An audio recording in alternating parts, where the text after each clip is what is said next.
Bonjour tout le monde, merci d'être là ce matin, c'est très apprécié. J'en ai pour 4-5 minutes, puis ensuite on passera aux questions s'il y en a. Merci. Il y a maintenant 5 ans que je suis en politique active, comme candidat à l'investiture, député à l'Assemblée nationale, puis depuis environ 2 ans comme chef du Parti Option nationale. Les 2 dernières années ont été toutes particulières, puisqu'en parallèle à la fondation du parti, il y a aussi eu la fondation d'une famille avec l'arrivée de mes 2 enfants.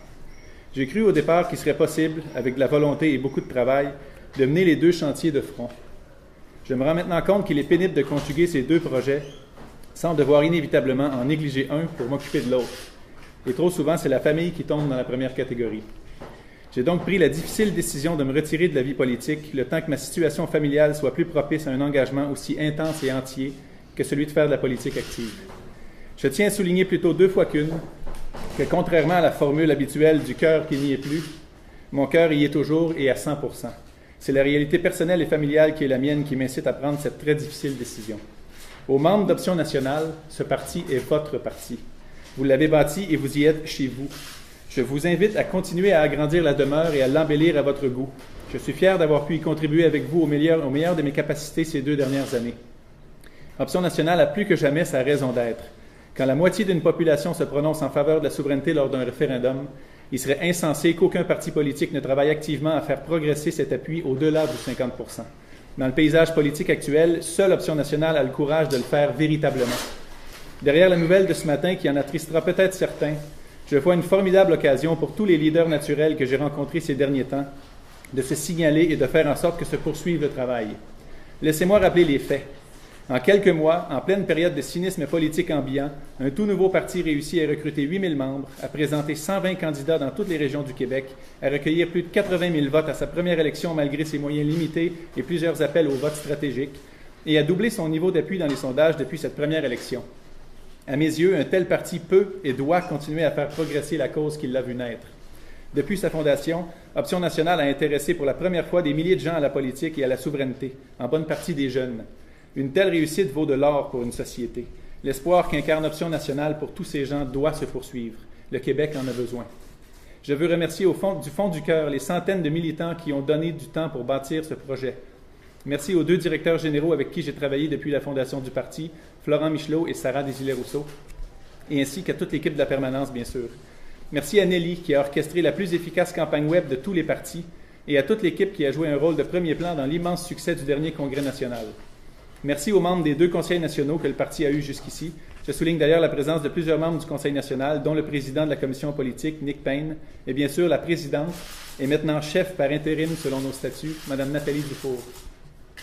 Merci aussi à Geneviève et à toute l'équipe de Nicolas Yamaska qui ont abattu un travail colossal durant mes années à l'Assemblée nationale ainsi qu'au tout début du projet pour le mettre sur pied. Aux bénévoles, aux officiers du parti et à tous les formidables candidats de partout au Québec, merci, vous êtes l'avenir. Merci aux dizaines de milliers de personnes.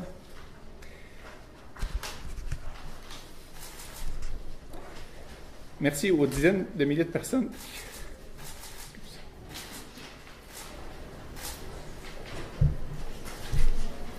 Une émotion. Merci aux dizaines de milliers de personnes qui ont fait confiance à Option nationale lors de la dernière élection et qui le referont, je l'espère, avec bien d'autres cette fois. À mes anciens collègues députés, Camille Bouchard, Pierre Curzi et Lisette Lapointe, ainsi qu'à celui qui m'a grandement inspiré dans ma façon de toujours vouloir porter un message politique clair et sans équivoque, le premier ministre Jacques Parizeau, à qui j'ai parlé hier encore et pour qui j'ai la plus grande estime. Aux personnalités publiques et artistiques qui appuient ouvertement le projet, votre soutien pour la cause est inestimable. Merci également aux nombreux membres des médias qui nous couvrent et qui font en sorte que la diversité des idées politiques puisse être propagée. C'est vital pour la santé démocratique de tout pays. Merci à vous. Enfin, merci à ma famille et tout particulièrement à Catherine, qui a contribué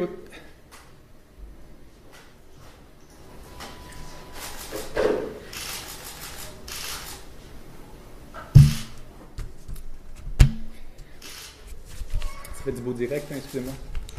Enfin, merci à ma famille et tout particulièrement à Catherine, qui a contribué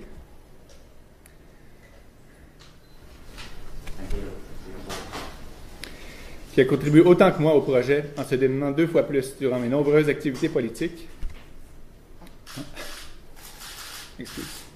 En plus de son travail,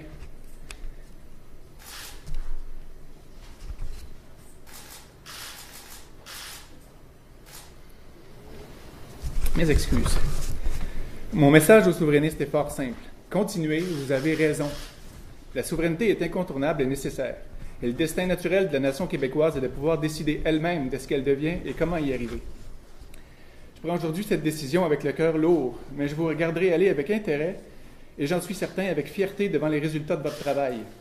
Le Québec mérite sa souveraineté, nous le savons tous. J'espère avoir contribué à ma façon à la rapprocher. Du moins, je m'y suis dévoué entièrement.